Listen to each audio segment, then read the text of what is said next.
What? Are you kidding? We got some awesome podcasts here.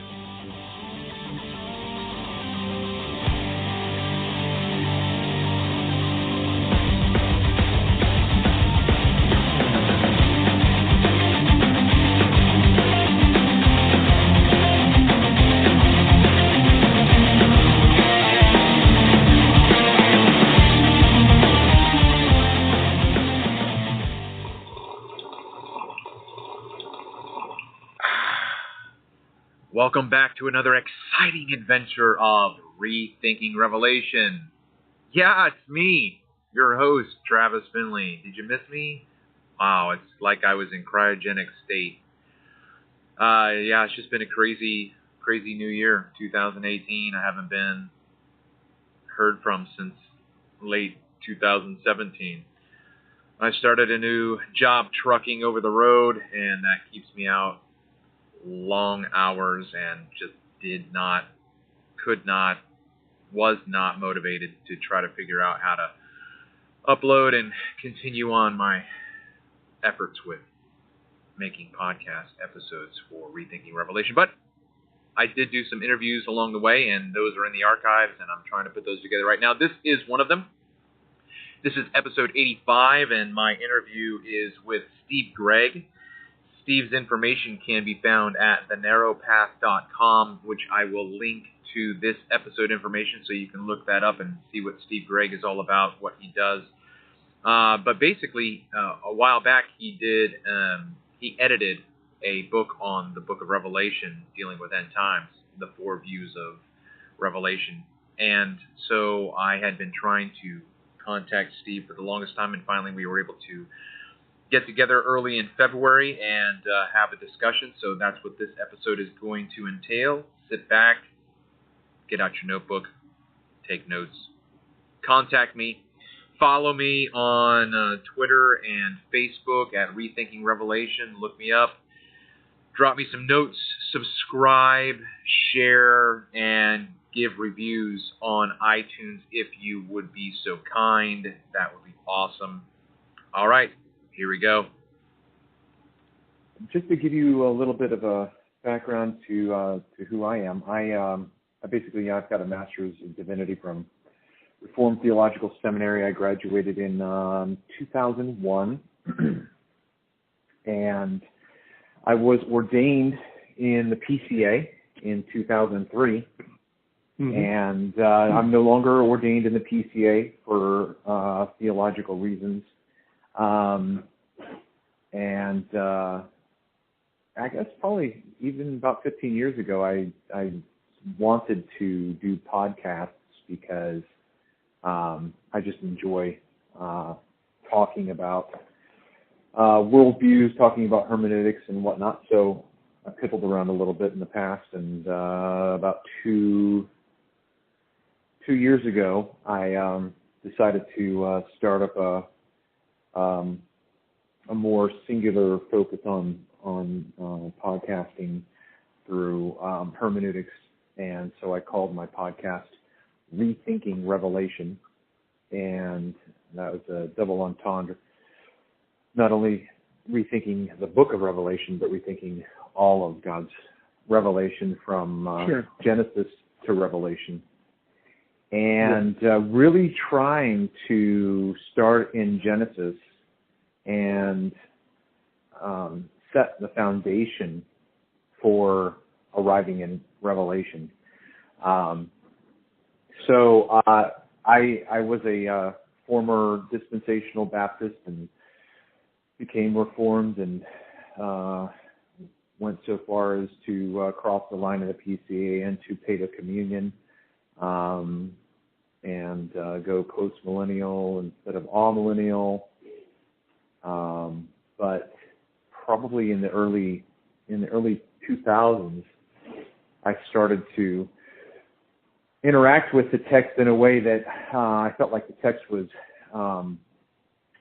fighting with me and showing me that the hermeneutic of the already not yet in the Reformed circles just wasn't the healthiest way to approach the text. And I didn't have anywhere to go because everybody in the PCA is already not yet. Everybody in the PCA is practically all mill, and you still have some, you have post mill issues. But so I didn't really have a community to talk about these things with. And lo and behold, I come across James Jordan and Peter Lightheart, and Doug Wilson was already in my purview for other reasons, but Gregg Strawbridge, those guys who are post-millennial and preterist, and they started to help me to iron out some of those bumps along the way. But at the same time, I continued to feel as if the text was saying, okay, you have to see that it's not, you can't really be partial. I read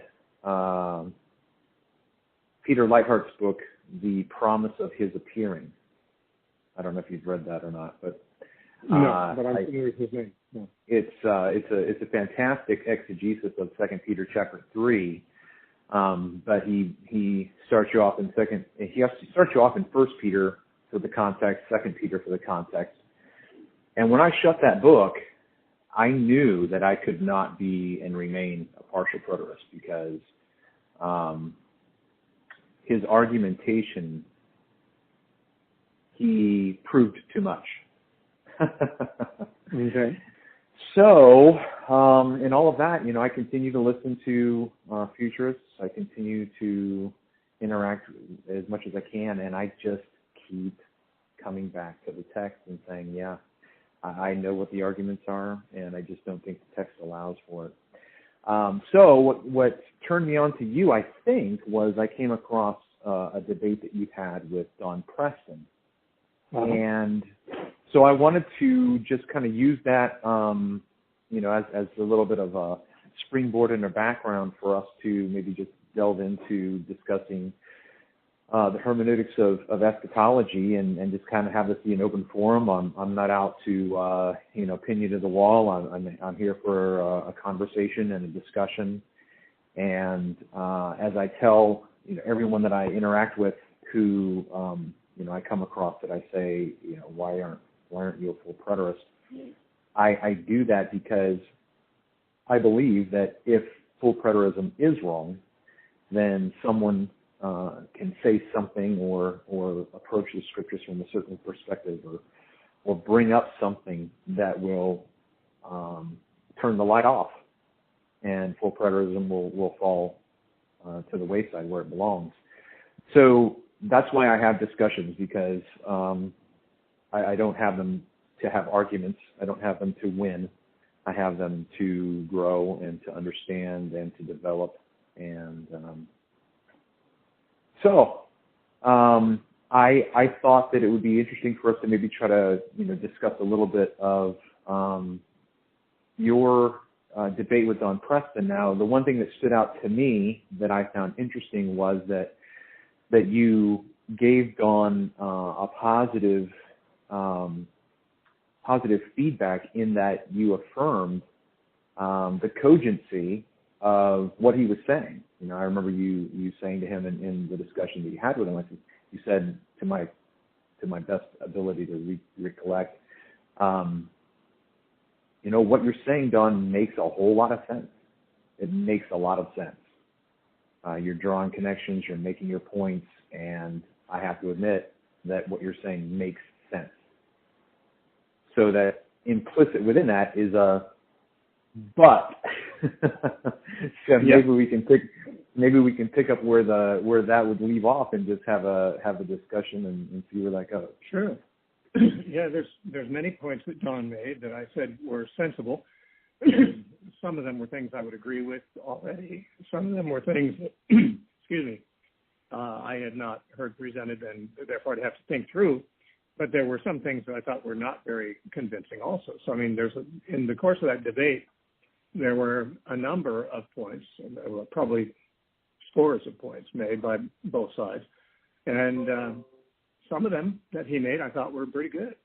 And, I'm not I debate lots of people on lots of subjects, and I don't mind telling them when I think they have a good point. I'm not there to make myself look good or them look bad. I'm just there with an interest in exegesis. I don't think that he had a very good answer, although I remember his answer somewhat, but it didn't make much sense to me. When Jesus was asked, whose wife will this woman be in the resurrection? And Jesus said, well, in the resurrection, they don't marry. They're not given in marriage. Neither do they die anymore. But they're like the angels of God. He did. I felt he struggled with that passage. Maybe he didn't feel like he was struggling. It sounded like a struggle to me. It seems to me that it's shoehorning that into a full preterist view is extremely difficult. Because Jesus was specifically asking when the resurrection comes. Now, Don assumes that happens, that the resurrection that Jesus talked about was somehow connected with AD 70. They wondered whose wife would this woman be. Now, the assumption is that, in fact, in the story, she had died, and so had her 7 husbands. So they were assuming a physical resurrection, or else there'd be no concern about whose wife she could be. They're all dead. Death ends marriage. But they assumed that she's going to be raised from the dead, and she'd be married to one of those men, presumably. Now, Jesus didn't contradict the idea that she'd be raised from the dead. He said, well, in the resurrection, people don't get married, and they don't die anymore, and they're like the angels. Now, I don't know of anything that happened in AD 70 that changed the fact that Christians marry, especially people who had died and are expected to come back to life, according to the resurrection taught by the Pharisees. And by the way, Paul did say when he was on trial that he believed the same thing the Pharisees did about the resurrection. So, and they did believe that a woman who died and her husband would be resurrected. And there'd be, of course, it's the Sadducees who asked the question, whose wife would she be? But the Pharisees were unable to answer it adequately, I'm sure, because they didn't know the answer, and Jesus did. But it's clear that the Sadducees were working from a premise that the Pharisees agreed with, namely that this woman will be raised from the dead. And the Sadducees are trying to point out, well, if that's true, there's a ridiculous situation. Jesus is not so ridiculous. And it will be like angels. Angels don't get married. Angels don't die. And that's what we'll be like in the resurrection. Certainly is what Jesus was like in the resurrection when he rose from the dead. And he said, we're going to be like that. So to me, there are lots of passages about the resurrection. In fact, the resurrection of the dead, according to Hebrews 6, is one of the foundational doctrines of Christianity. And I think Don wanted to try to demonstrate, and perhaps all full preterists want to, that this resurrection is not what it sounds like. It's not really people who were dead coming back to life in a glorified state, but it's some kind of a, well, I mean, some full preterists believe it is. Some people, I don't know if you're one of them, probably not. Some full preterists believe there was a physical resurrection of the dead in 70 AD. I don't know if you've run into that. To my mind, that's a little bit hard to swallow, that the whole church was raptured and resurrected in 70 AD and then had to start from scratch again after that, and somehow did without there being a record of it. To my mind, that's just, I don't know, that's special pleading. But in order to make the resurrection a spiritual thing, now that's not so much special pleading because sometimes resurrection in some passages does speak of a spiritual thing. But it speaks of a spiritual thing that happened before 70 AD. When Paul said that we were dead in trespasses and sins, but he's made us alive together with him and so forth, he was not talking about after 70 AD. He's talking about when he was writing the letter in the 60s. So I'd like to know if full preterism is true, what happened with the destruction of Jerusalem that caused something that could be described as the dead coming to life, never marrying again, never dying again, and being like the angels.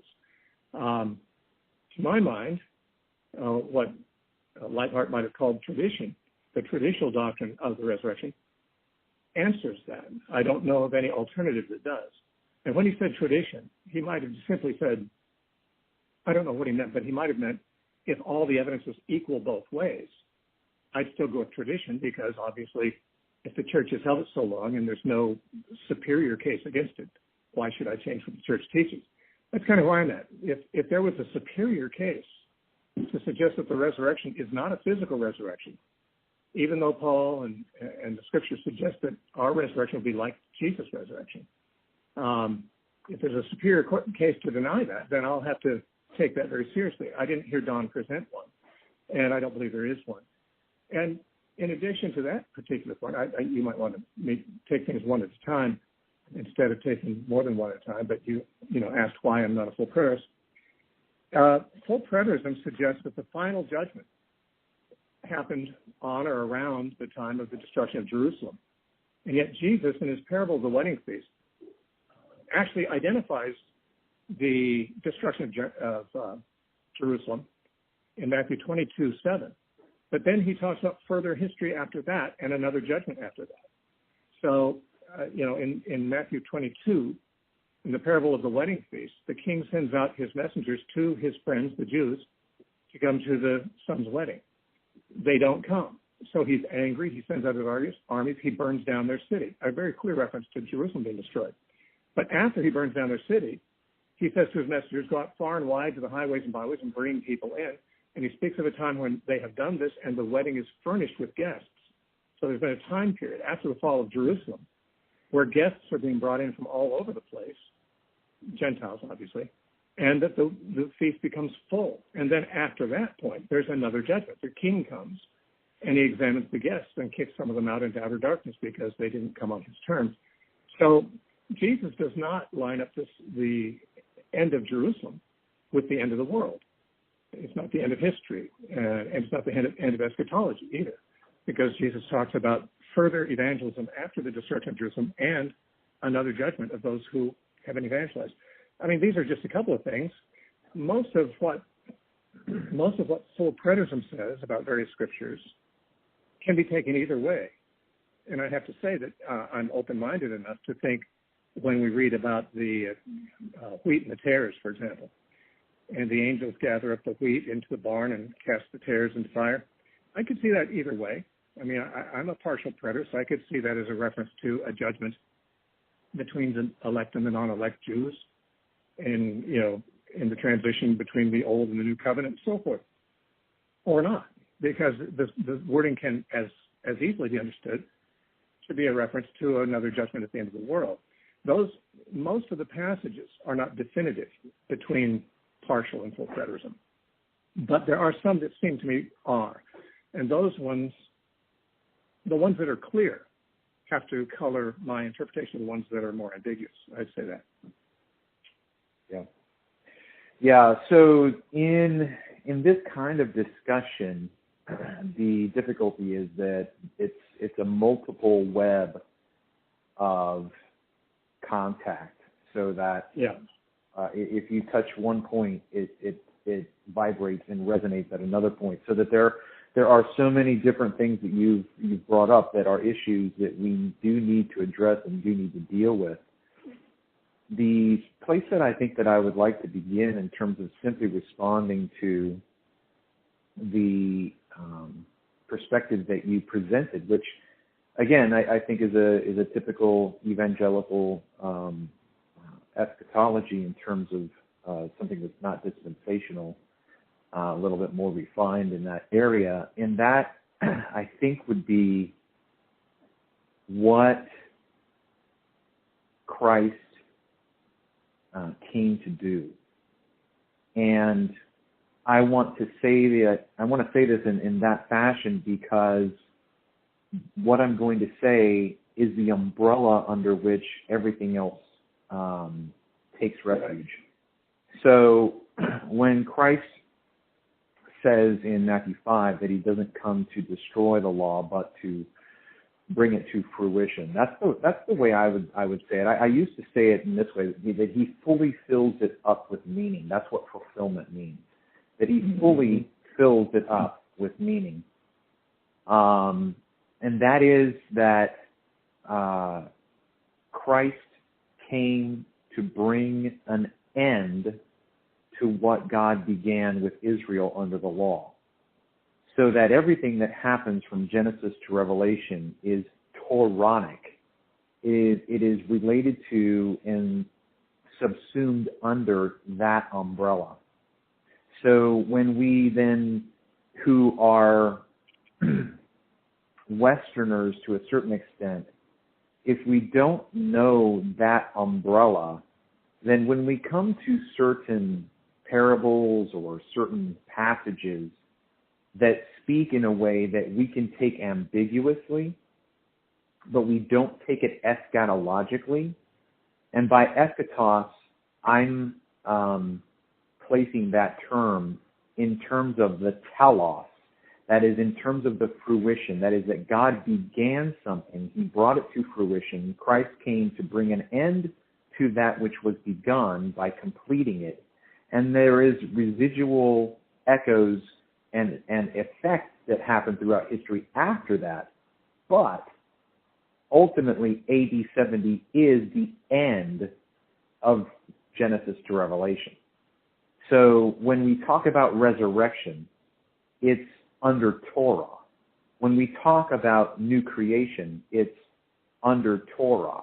When we talk about regeneration, or when we talk about all of those things, it's with the mindset that there was a start to the story, but there's a completion of that story, and that completion happens to be with the priesthood nation of Israel. And I think that this is key as well, because this is where the dispensational hermeneutic, I think, falls on a very significant sword, and that is to say that if Christ has to come back to accomplish what should have happened 1900 and what is it, 40? It's almost an interesting number. It's not 2,000 years ago because it was 80, 70, so it's like 1930. 1980 something. Yeah. Yeah, something like that. So it's this parenthesis, right? It's this parenthesis, and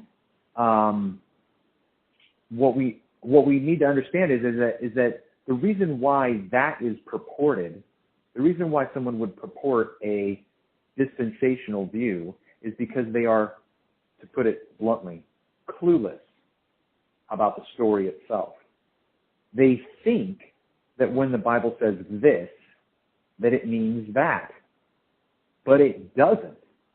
And if that's the case, then their hermeneutic is invalid from the beginning. So well, I can't defend the dispensationalists. So I wouldn't be interested in doing so. My understanding does not involve a parenthesis, but a continuing of the fulfillment. The fulfillment is in Christ, and Christ is continuing to fulfill the promises. Because the promise to Abraham is that all the nations and all the families of the earth will be blessed through him, and that's what's going on as the gospel is extended to it. So this is not, it's not completely fulfilled. Part of it is fulfilled. The law as a needed shadow of Christ is no longer needed. But the fulfillment is still in progress, and there's an ultimate fulfillment that has not yet happened. Right. I suppose that I would like to do by analogy that, and again, I graduated from RTS as an AWMIL. I converted to postmillennialism because we were actually doing a Sunday school class to counter a full preterist who was in our congregation. So I was given the postmillennial perspective to present, and in doing that, converted to postmillennialism. So I am well aware of the already not yet. I don't think that it's a sustainable hermeneutic because of the overarching meta-narrative from Genesis to Revelation. Well, the thing that is already is not the same thing that is not yet. I mean, John says now we are the children of God. But Paul speaks of a time that we're looking forward to, which is the adoption as sons. No, okay, well, right. We're no, but that's in one sense. No, that's assuming that Paul is talking about something that hasn't happened yet. He's talking about the completion of the law. What Paul is talking about in Romans 8 is the anticipation of the revealing of the sons of God. That is the first century context. That happened in the first century. The issue with the Greek word mellow, I think, is very, very, very significant. I don't well, the think word that mellow, we can... Yeah, the word mellow was one of the interesting things that Don leaned on a lot in his debate. The word mellow is used a lot in the New Testament, and obviously it seems like its primary meaning is about to. And in many cases, I can see why that would be true. But the lexicons indicate that it doesn't only mean about to. In many cases, the lexicons say it means it's certain to. And so, I mean, I'm not a lexicographer or a Greek scholar, but but at the same time, you don't. At the same time, you don't really need to be, because on a basic level, and I've had 8 years of Greek, and then I've continued to look at stuff along the way. And as I have looked at mellow, or any other word for that matter that really has an ambiguous connotation, it becomes an issue of interpretation. Of course. So mellow, I don't think I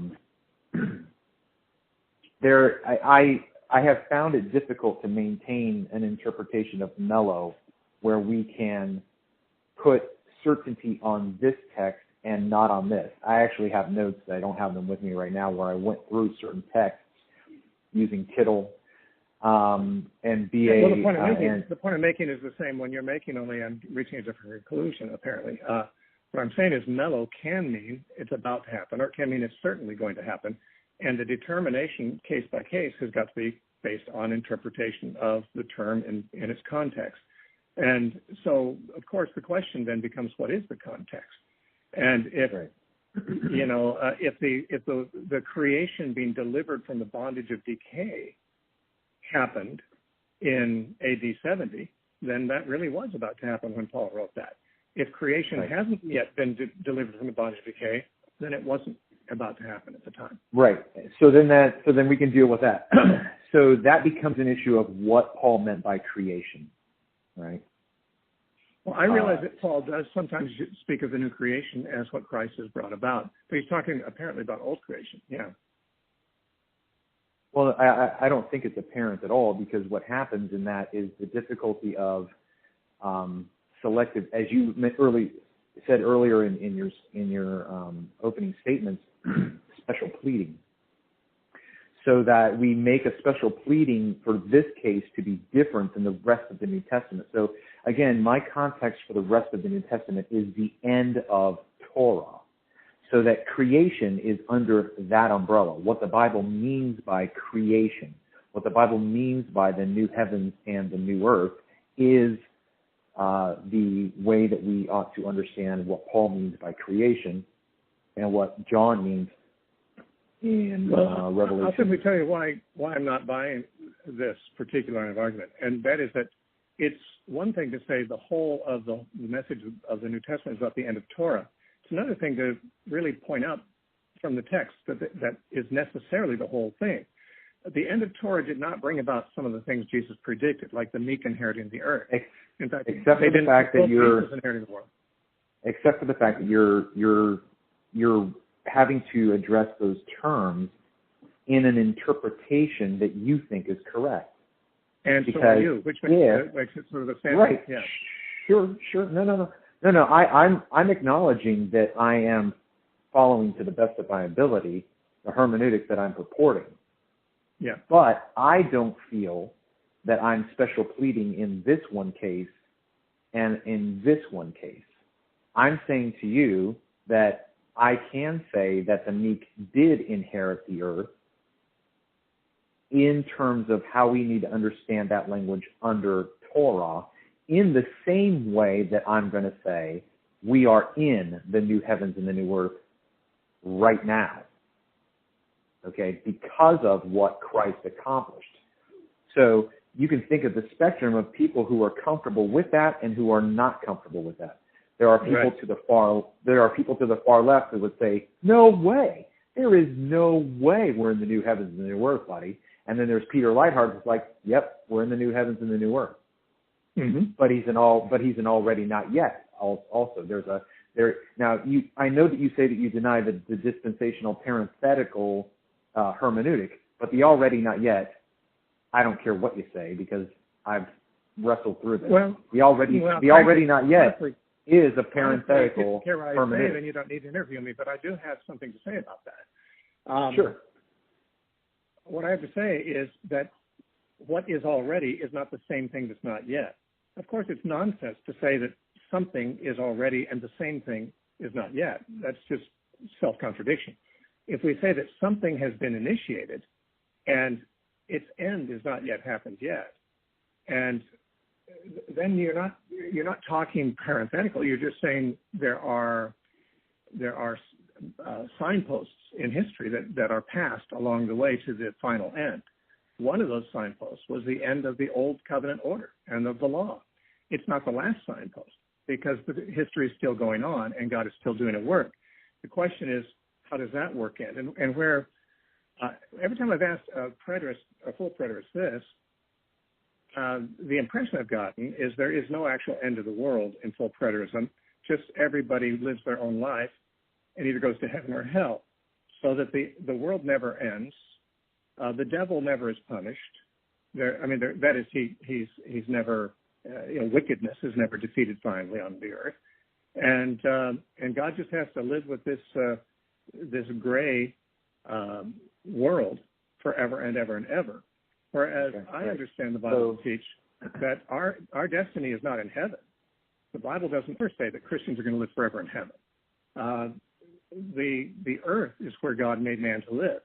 He created Adam and Eve to live on earth, and if they had not sinned, they'd live on earth to this very day, and forever and ever. That's what was lost in the fall. And I believe Jesus came to reclaim what was lost, which is the creation, the world, and perfect humanity. And so I'm seeing the bigger picture, I guess bigger than you. To you, you say everything is under Torah. I say, I'm not buying that. I don't see anything in the Bible that tells me that. I do see the Bible saying that Christ came to restore what was lost, and what was lost was certainly a pristine creation and immortal people. Right. And that's what I believe. Right. So then, right, yeah. So again, I mean, we are delving into a theological discourse that has, again, like I said before, a multiple web of connectivity. So all of what you have said is based upon your underlying presuppositions about what certain texts teach. Absolutely. And again, right. So yeah. So, but the thing is that when we talk about presuppositional or classical apologetics, the one thing the presuppositionalists will say to the classical is that, look, you don't realize your presuppositions. Okay, you are basing what you're saying upon a prior commitment to something that you assume to be the truth. And so I think from what I understand of our interaction that you and I would be comfortable, and this is what I say to somebody when I'm talking about a discussion, and they're saying, well, you're assuming this. I'm like, no, that's not an assumption. That's a logical inference from my system. It's not an assumption. I'm simply being consistent with my argument. Okay, but that's what you're doing. The assumption you have announced already in our conversation is that everything is about Torah. Everything is about fulfillment of Torah and so forth. That is not anything that the Bible tells you. That is something that you are allowing to be an umbrella over all your inquiry. And I have my own umbrella. Mine is that the Bible spoke to common people, common Christians. They had the Holy Spirit, just like the writers of Scripture did, but they didn't understand this as you do. They understood it in terms of a physical resurrection. And no, I'm not going to let you get away with that because you're saying they understood it not like you did. You'd have to prove that, Steve. There's no way you can prove that. Well, Paul, because Paul I would say that you said I have to prove it. Let me just say this. Paul said in Acts 24:15, I have hope in God, which they themselves also accept. He's talking about the Pharisees, that there will be a resurrection of the dead, both of the just and the unjust. So he said his hope of the resurrection is the same thing that the Pharisees accept. Now, okay, stop. Let's just stop. Okay, let's just stop right there. Let's just stop right there because because just of the nature of what we're doing, and because we're not having a formal debate, we're having a discussion, but there's a time limit. So I really hate interjecting, but okay. What we're faced with right now at this moment with what you've just quoted from Paul, when Paul says that he's in agreement with the Pharisees about what the resurrection is, which that text does not say, you and I are now at a crossroads. Is it talking about physical bodies coming out of the grave, or is it talking about a national restoration from exile? Now, those are the two choices. Now, you can say that Paul thinks the Pharisees think it's physical resurrection, but there's nothing in the text that tells you that. That's an interpretation. Just as much as you go to any church with a person who is not steeped in symbolic typology, and you say to that person in Matthew 24, when Jesus says, heaven and earth will pass away, if you say to that person, what is this passage talking about? They're going to tell you, Jesus is telling us that the physical heavens and the physical earth are going to pass away. No, he's not. No, he is not. He's talking about the destruction of the temple and the conclusion of the old covenant system that gives way to the new. If that is so, okay, then let me just ask a few questions here. Is it not the case that Paul is arguing that the whole matter of controversy for which he's on trial is the resurrection of Jesus Christ? He's not on trial because he believes in the doctrine of the resurrection in general. He's in trouble because he's proclaiming the resurrection of Jesus Christ. And he says, what I'm proclaiming about Jesus Christ is consistent with what these people say they believe, that there's going to be a resurrection of not only of the righteous. Right. Now the Pharisees, I think the Pharisees did expect a restoration of the exiles who were righteous, because the Old Testament said that the righteous would come back. But Paul says he expects a resurrection of the righteous and the unrighteous, which apparently they did. And the Pharisees, if you read the rabbinic writings, they had very distinctive teachings about the resurrection of the just and the unjust at the end of time. Yes, I mean, it is true that they... Yeah, I have difficulty with allowing you to say resurrection at the end of time. Because, again, going back to the Sadducean question in Matthew 22, the Sadducees came to Jesus who did not believe in a resurrection. Okay, now, whatever that means, right? They did not believe in the resurrection. Okay. Their question... I lost my train of thought for a second. Where I was going with this? Blah, blah, blah, blah, blah, blah. End of time. Okay, so the end of time thing is, I think, an imposition on the New Testament. I don't believe the New Testament talks about the end of time. I believe the New Testament talks about the telos of eschatology, which then presupposes we understand what the protology was. Okay? So, the resurrection of the just and the unjust. Let me just stop right there real quick and relate that back to Matthew 25. The sheep and the goats, resurrection of the just and the unjust. Wheat and the tares, resurrection of the just and the unjust. That is that the context for the weeping and the gnashing of teeth, the context for the outer darkness into which an apostate is cast, is covenantal, Old Covenant, New Covenant language. So that when Paul says that he's on trial for the hope of the Pharisees wasn't in the resurrection of Jesus. No, the hope of the Pharisees, right? The hope of the Pharisees was in the fulfillment of Ezekiel 37. They were hoping for what we see in Luke, in the early chapters of Luke, the hope of Israel. The hope of Israel.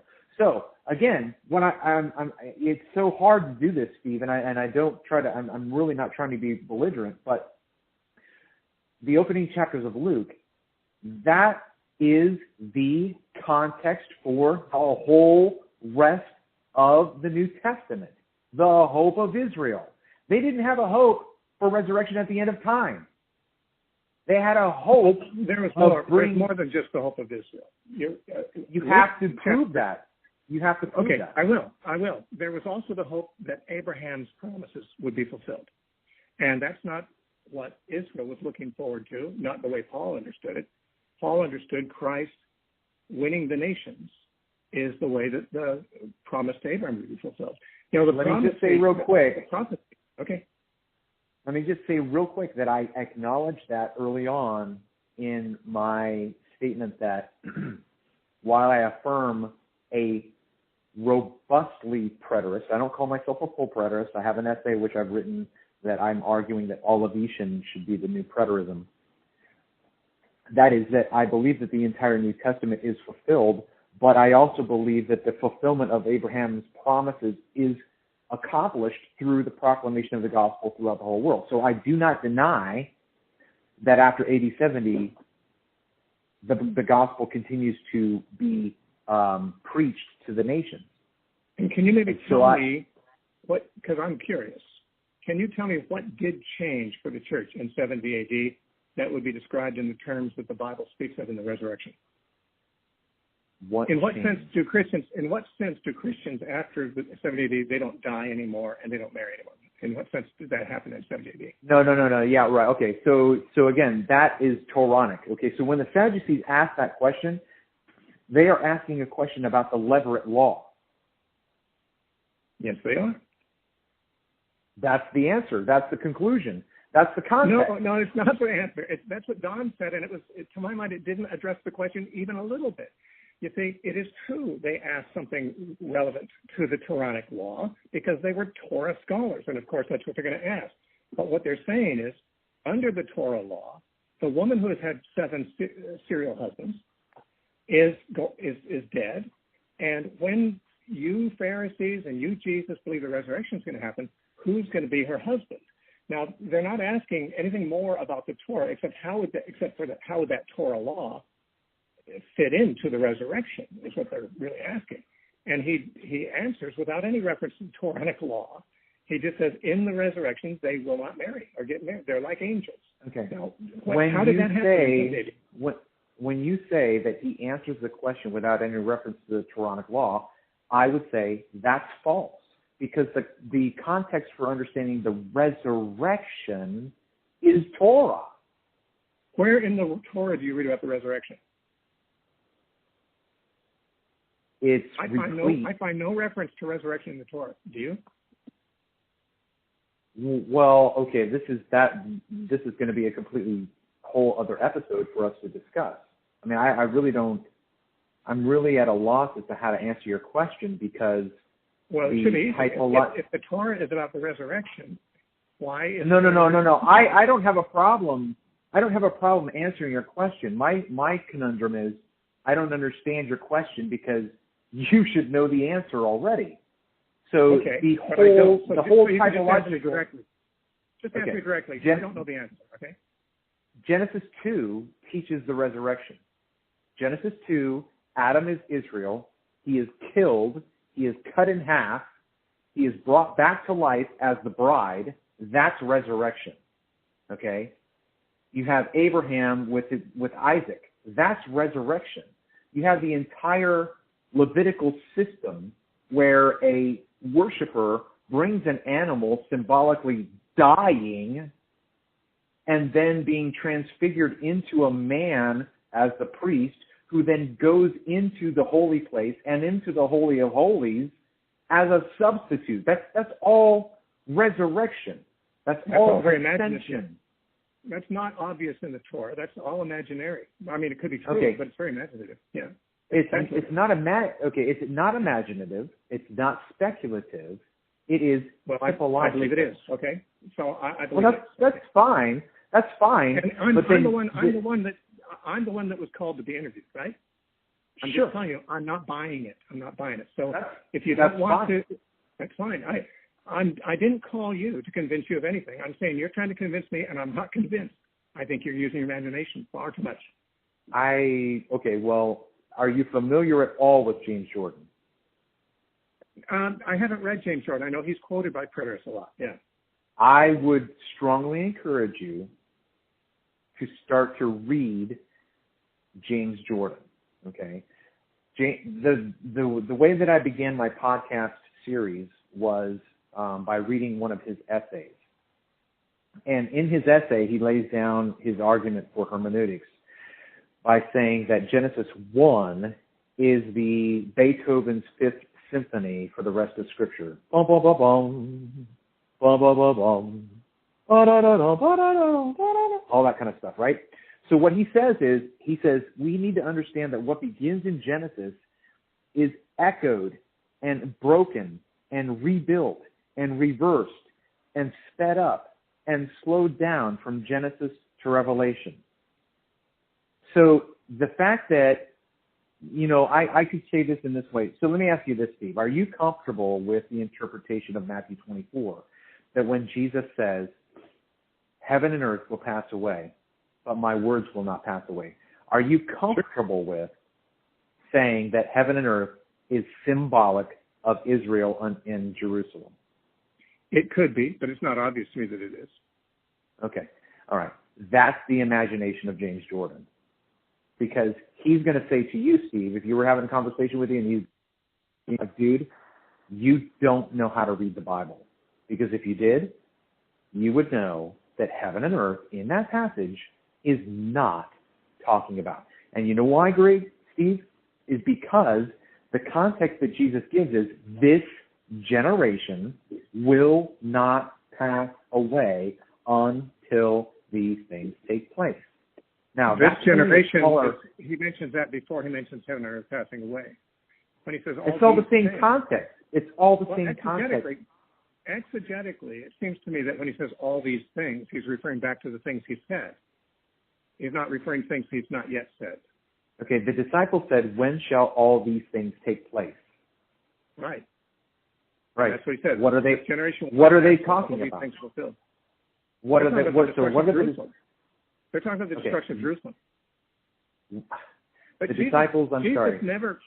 I don't find when I read the Gospels that Jesus allows the disciples or people who ask him questions to confine the range of what he's going to talk to them about.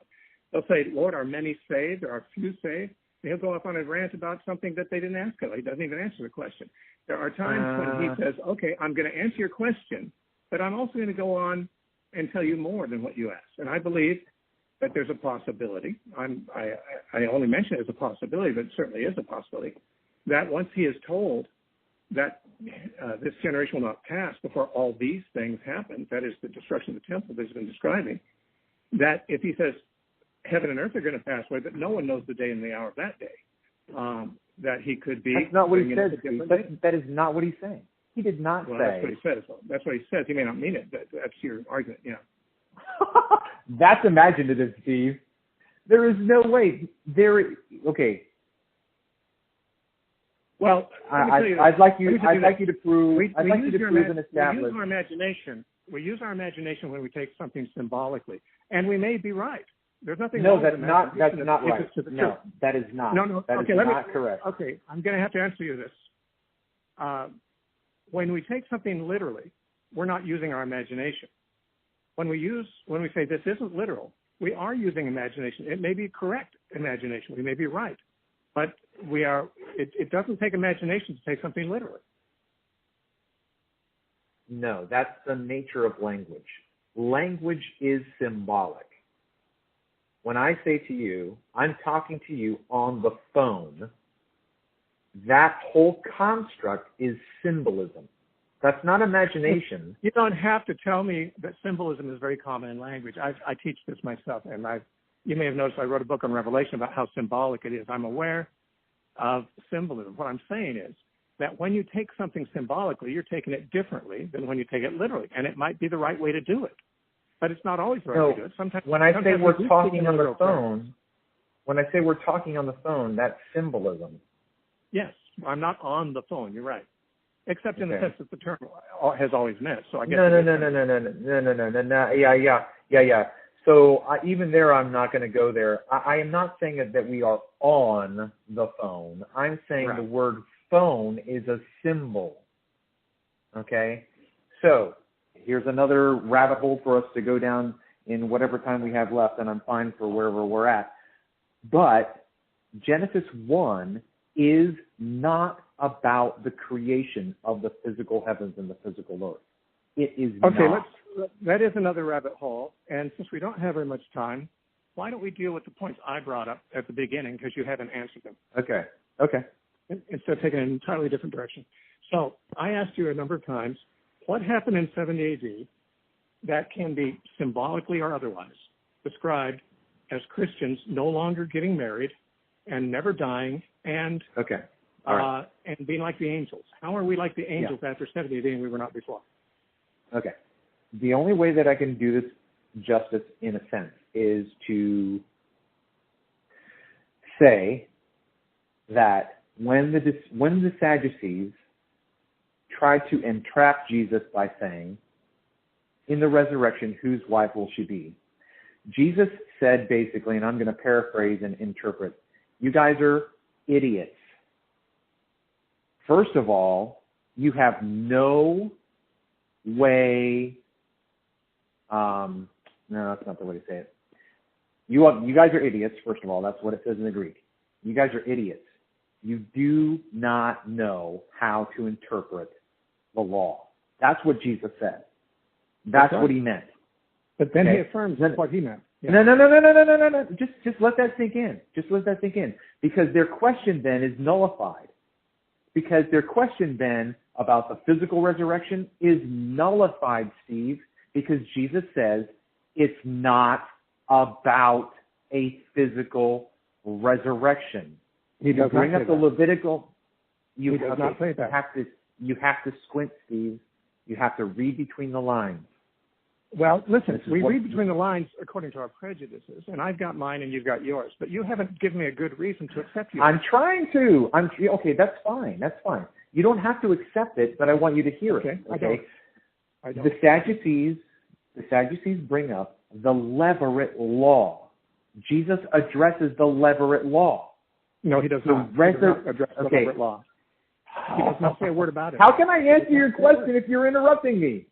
Well, you're affirming things that you want me to start agreeing with, and I'm not agreeing with those. So let's no. You don't have to. You don't have to agree with me. You just okay. That's fine. Go ahead. Okay. All right. I'm just trying to say they bring up the Levirate law, so then that's the context for Jesus answering them. He answers them according to the Levirate law.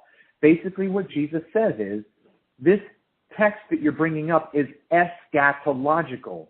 It is a theological eschatology of Israel's story under the law. Okay? Now, I need you to make a giant leap with me to John chapter 4, where Jesus is at the well with the woman of Samaria. That is a picture of the fulfillment of the Levirate law. She has had 6 husbands, and Jesus is the 7th. Okay? You have had 5 husbands, and the one you were with, 5 plus 1 is 6, and then she then marries Jesus. Okay? That's squinting. That's reading between the lines. That is a Levirate law text. The Levirate law is about eschatology. Just like when we look at the book of Revelation, the daughter of a priest is stoned and burned for her adultery. That is Israel. The stoning of a priest's daughter who adulterized herself was not about a physical woman actually ever doing that. In fact, we don't have a record of that ever happening. Okay? We don't have a record of a wayward son who was rebellious against his parents ever being stoned.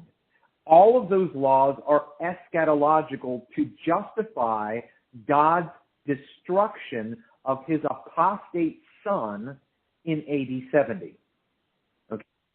Sadducees asked Jesus about the resurrection. Jesus basically says, you guys are idiots. The resurrection is not physical. It is not talking about something that happens at the end of time. It is talking about what is happening right now in my ministry. And if you do not ally yourself... Travis, if Jesus was saying that, why didn't he say anything that sounds like that even a little bit? Oh, man. That's like asking... No.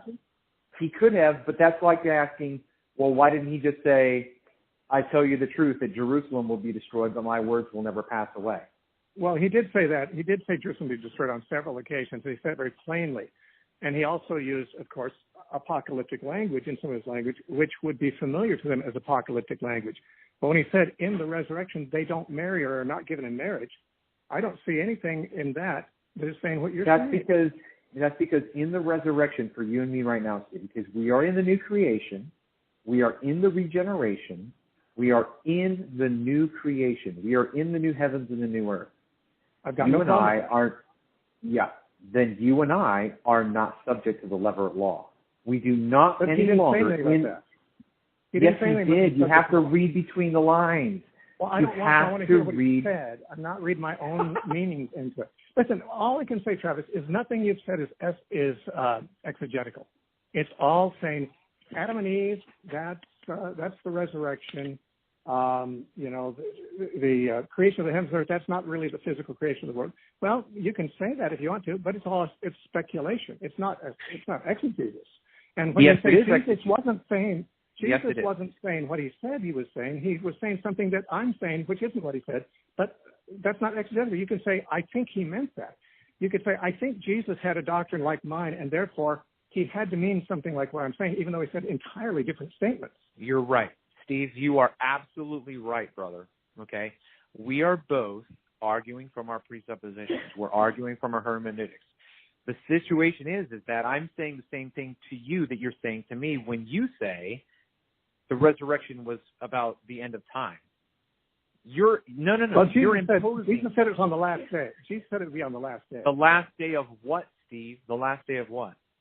He didn't say, but we do know that in the resurrection, they don't marry and are not given in marriage, and they're like the angels and they don't die in That's because in the resurrection, which is the restoration of Israel, the Torah comes to completion, and there's no longer the typological practice of marriage where a woman who does not have children by her husband marries her brother and marries her brother and marries his brother and marries his brother.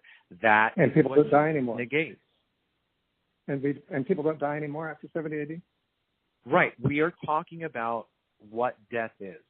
Death is not physical under Torah. It is covenantal. It is okay, then let me ask you this. From the time, let's say in Paul's lifetime, were Christians still dying in the time of Paul in a way that they don't since 70 AD? Under Torah, yes. Did Paul die under Torah? No. Did the churches Paul preached to die under Torah? I mean, Paul didn't preach to the Jews. So your question is a very, very good question, Steve, and I want to acknowledge that, and I want to affirm you in every way I can, because I'm not trying to disparage you. What we're doing is we are not talking the same language. When you say your interpretation is imaginative, and I say no, my interpretation is typological, we're talking two different languages. Well, so typological is imaginative. No, it's not. It's. I didn't say it's imaginary. I didn't say it's imaginary. I said it's imaginative. It takes some imagination to see the connection, for example, between Isaac being offered by Abraham and God offering his son Jesus. It may be a correct and divinely appointed typology, but it takes some imagination to see it. You wouldn't see it just reading the story. Yeah, I guess I wouldn't say that I'm comfortable with the choice of saying that that's imaginative. So you're taking that to mean imaginary, yeah.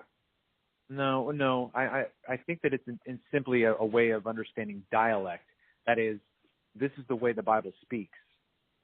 If we aren't familiar with the way the Bible speaks, then we are going to actually deviate from, and I would say be imaginative in terms of how we interpret what the Bible says and means. So let's go back to the idea of death, okay, and which is the biggest thing. I've had a couple of interviews with Sam Frost on my podcast, and he throws this back in my face. Well, people still die. People still suffer. People still weep in tears and blah, blah, blah.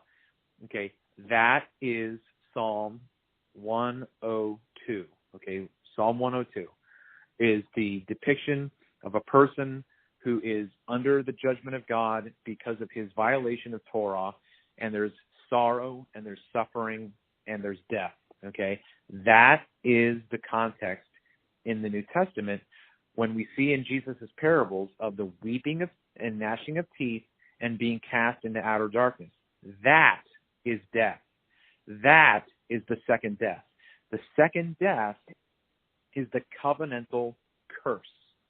So who experienced the covenantal curse in the first century? Apostates. Who didn't? The church. So the elect and the non-elect is not really a term that I would feel that I would really want to hang my hat on. That didn't change in 70 AD. The church still doesn't. I mean, in Paul's day and in ours, the church is not under the curse, right? Am I not right? I mean, the curse. You see, when did the new creation come into being, according to you, as per Revelation 21? When did that happen? Well, you've got 19 where the battle is described, and at the end of the battle, you've got the false prophet and the beast being cast into the lake of fire, and then you've got Revelation 20, and then you've got Satan being cast in the lake of fire. And I don't take Satan as a spiritual entity. I take him as apostate Judaism. So that when you get into the new heavens and the new earth, okay, so I saw the first heavens and the first earth, and they fled away, and I saw a new heavens and a new earth coming down out of heaven. So you associate that with 70 AD. Yeah, I'm not. I really don't go into. But Paul wrote 2 Corinthians a long time before 70 AD. Said if any man is in Christ, he is a new creation. So that was before 70 AD. Right. So what happened in 70 AD? So there's an interesting. Right. Yeah. So there is an interesting already not yet aspect to there is, the New Testament. Already not yet that Paul talked about. Yeah. Yeah. But I think it's so the concept's not that vapid. Yeah, it's not that that foolish after all. Listen, I only have about 5 minutes left, so go ahead and you can wrap it up however you want to. But I have to go.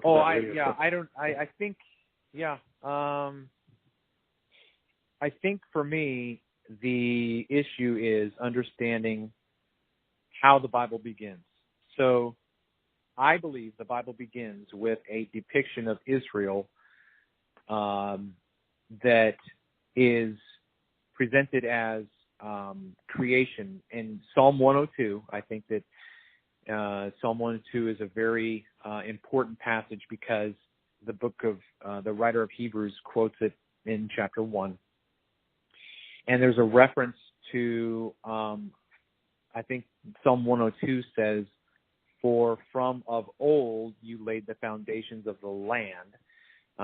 This is an interpretive issue of mine. I do not believe that we should translate Eretz practically ever as earth. It always should be land. But the book of Hebrews says, "From the beginning you laid the foundations and stretched out the heavens." Okay, so there's a reference to the beginning and then the earth and heavens. So the only reference to that is Genesis 1. We have no other record in the Bible of the creation or the beginning or whatever of the land and heaven. Okay, so then that takes us back from Psalm 102. It takes us back to Genesis chapter 1. So then that leads us to ask the question, what is Genesis 1 about?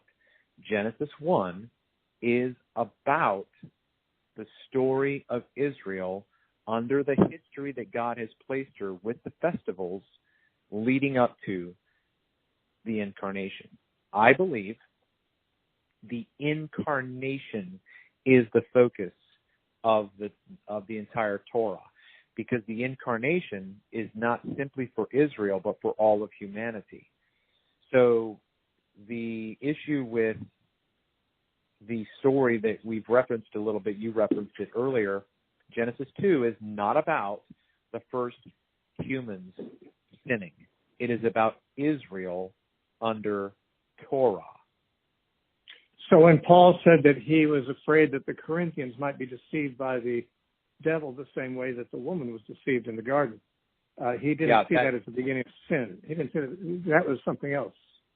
The serpent in the garden, and I can't remember which psalm. I'll look this up and I'll send it to you. I'd be interested in it. It's a very short little podcast that I call a tray shot because it's just amped up theology. But the serpent in the garden is an apostate priest or an apostate prophet who is misleading Israel. So that is exactly right. Paul is afraid that the elect that he's preaching to will be misled by apostate Judaism.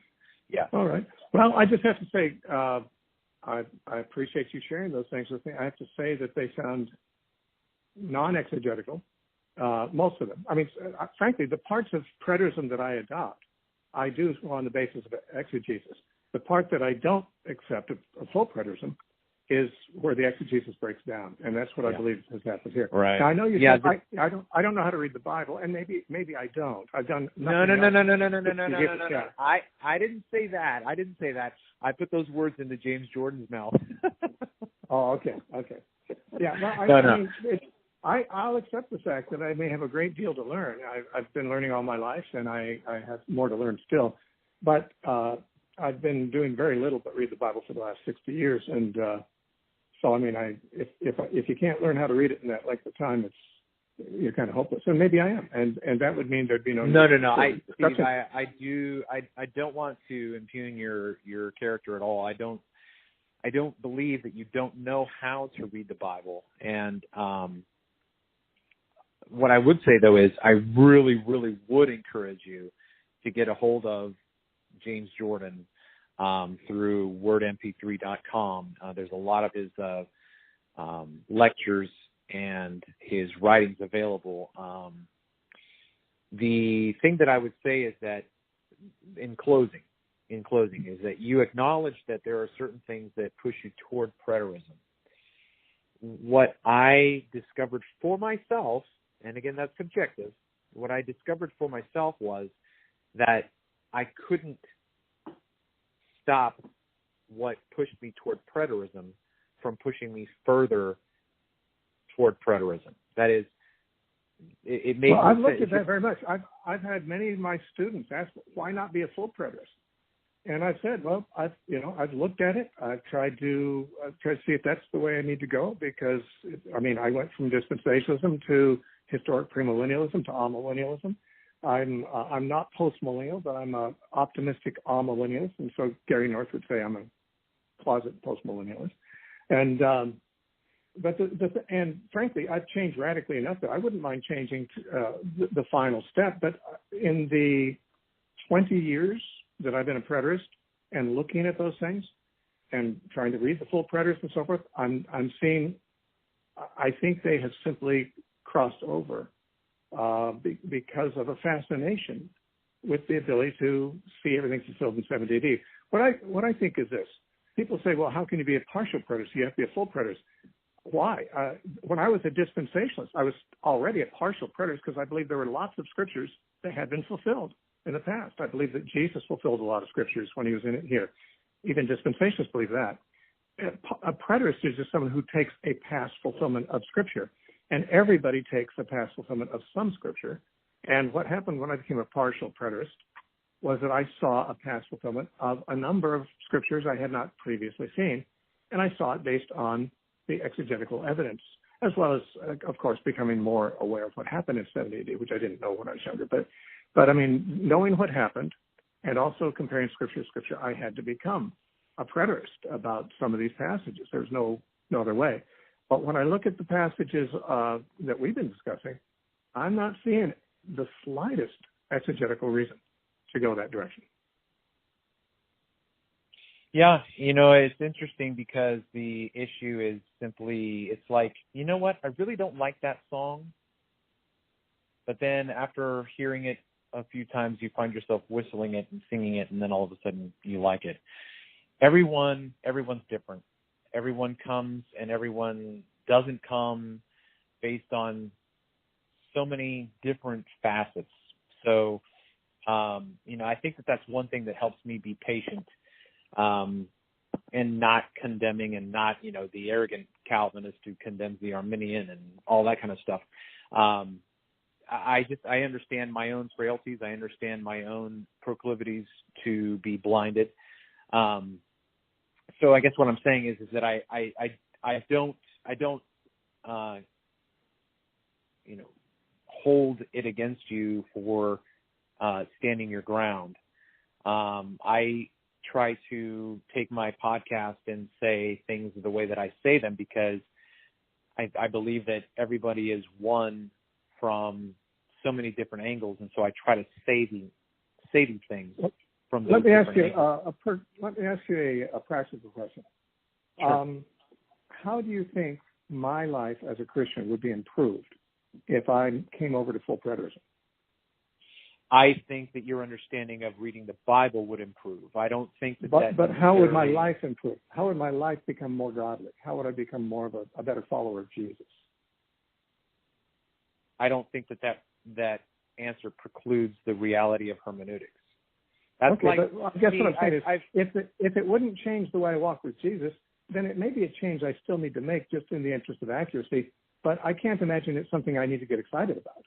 If it doesn't change the way I live, if it doesn't make me more like Jesus, what is there to get excited about it?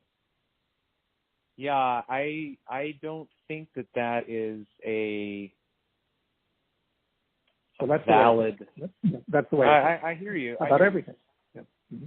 Yeah, I hear you. I can't get excited. I can't get excited about doctrinal controversies that have nothing to do with becoming more like Jesus, because that's really what being a Christian is about. And I do believe things and even change my mind about things that have no bearing on how I become like Jesus. But that's just because that's in the process of learning. You know, I see things more clearly. But if it doesn't really, in most cases, on most doctrines, change the way I live. So I can't get excited. For example, even being a partial preterist, I don't care if somebody's a partial preterist or a full preterist or a historic premillennialist. What do I care? If they're living for Jesus, the way I see it, if a person can disagree with me on a particular doctrine and still be a better Christian than I am, which is entirely possible, then that doctrine must not be a very important doctrine for people to know. Because being I don't follow that. I think that's a false paradigm. So what I would say is that I think that if you went further into preterism, further up and further in, you would become more like Jesus because he understood the nature of the story, and in that you would become more like Christ. And that would help me. That would help me love people like he loves more. I don't think that I hear what you're saying, and it's hair splitting to me. Well,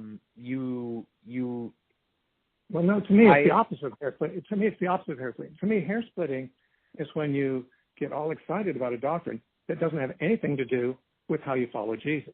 And that's hair splitting, when the doctrines are so important, but they're not really important. I think all truth is important, but the only truth worthy of getting excited about is truth that makes you closer to Jesus, more obedient to Jesus, more loving toward your neighbor. Well, that's what people are judged by.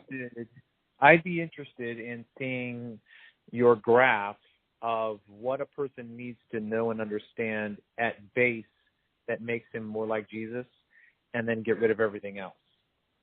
Well, why get rid of everything else? Why get rid of everything else? I didn't say that. I said you don't have to get emotional about anything else. I'm not an extremely emotional person about many doctrinal subjects. I'm emotional about God and about Jesus.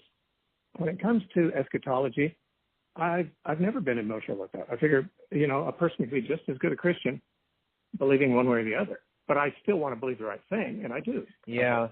Yeah, I know that I've had interactions with my own pastor, and he brings up something similar to what you're addressing, because he basically says, how is this going to help you? I get so frustrated because I don't think that they are unrelated questions, but at the same time, if I love my neighbor insufficiently anyway because of who I am as a broken person, but I love my neighbor as best I can for the glory of God and for the good of my neighbor, and I understand the scriptures, those two things aren't mutually exclusive. Right. But they also aren't mutually dependent, so that understanding the story as a whole, understanding what Jonah is about, or understanding what Ruth is about, I mean, you can take that down to the barest essential again and say, well, how does that help me love my neighbor? I mean, Right. basically, I'm going to say that's a stupid question, because no, it's always a good question. It's always a good question because it's that's not. the- Love that's your the neighbor. The fruit Love we're your looking neighbor. for. Yeah. Love your neighbor, and understand the scriptures. When my pastor gets up and he preaches on a text that I think he's completely wrong about because his eschatology, I think that's important, because it's the text that we're talking about. The text might not have anything to do with. The text might not have anything to do with. I'll tell you where I'm at a little differently. Where I'm at a little differently is this: I believe every word in the Bible is there to teach us what the truth is, to be sure, and I believe it's all from God. So I don't diminish it at all. But I don't think Christianity is about the Bible. I think Christianity is about Jesus, and the Bible is there to teach us who Jesus is, how to follow him, and how to live in a way that pleases God. Because every time I read about the judgment, of course, I don't know if you believe there's a coming judgment, but every time I read about the judgment, it says that I'm going to be judged by what I do, and not what my opinion was about some theological subject. There's not any place in the Bible that speaks about judging people for their opinions. Yeah. That you are not going to be judged by what you do. That was for someone who was under the law. You are not under the law, Steve. Okay? No, but I'm under the law of Christ, like Paul was. Paul was under the law of Christ, and so am I. He said he was in 1 Corinthians 9, and it is true. In fact, Paul said in 1 Timothy chapter 6, if anyone teaches something other than sound doctrine, even the sound teachings of Jesus Christ, if you're not teaching what Jesus said that people must do, he says that person knows nothing and they're arrogant. So, I mean, we can't say that we have no obligation to follow Christ. Jesus said, whoever hears the words of mine does not do them is like a fool that builds his house on sand. It's clear we have to obey Christ, and that's what I'm talking about here. That's what I'm talking about, and that's what our works are. That's what James said, faith without works is dead. Yeah. I'm sorry we're out of time. We're obviously morphing into another subject, which obviously it's the multiple web. So we have to move along. The multiple web. Yeah. All right. Well, I know that we got a little Apollo Creed and Rocky Balboa, but if there's an opportunity in the future, anything that we've talked about, and there's a lot of stuff. Even your comment on Jesus's words and building on the sand and building on the rock. I mean, that is so tied into everything that we're talking about. But Steve, thanks for. We didn't talk about the parable. I mean, I brought it up, but you didn't talk about it. The parable of the wedding feast. If we ever talk again, I'd like to hear an exegesis of that passage. Okay. All right. Well, why don't I take some time to look at that, reflect on that, and then we'll do our email tag until we can nail something down. Okay. Steve, thank you again. Thank you so much. I really do appreciate your time. God bless your ministry, your teaching, and your passion for Christ. Thank you very much. All right. Take care. All right, there you go. That wraps up our episode with Steve Gregg. I'm going to try to contact Steve again, and he's got a book on hell, which I think is a very pertinent aspect to this discussion of Rethinking Revelation. So I'm going to try to get him back on to talk about that. And great. Thanks for listening. Thanks for sticking around. Thanks for waiting on the edge of your seat for each new podcast episode. I'm your host, Travis Finley, for Rethinking Revelation. Until next time.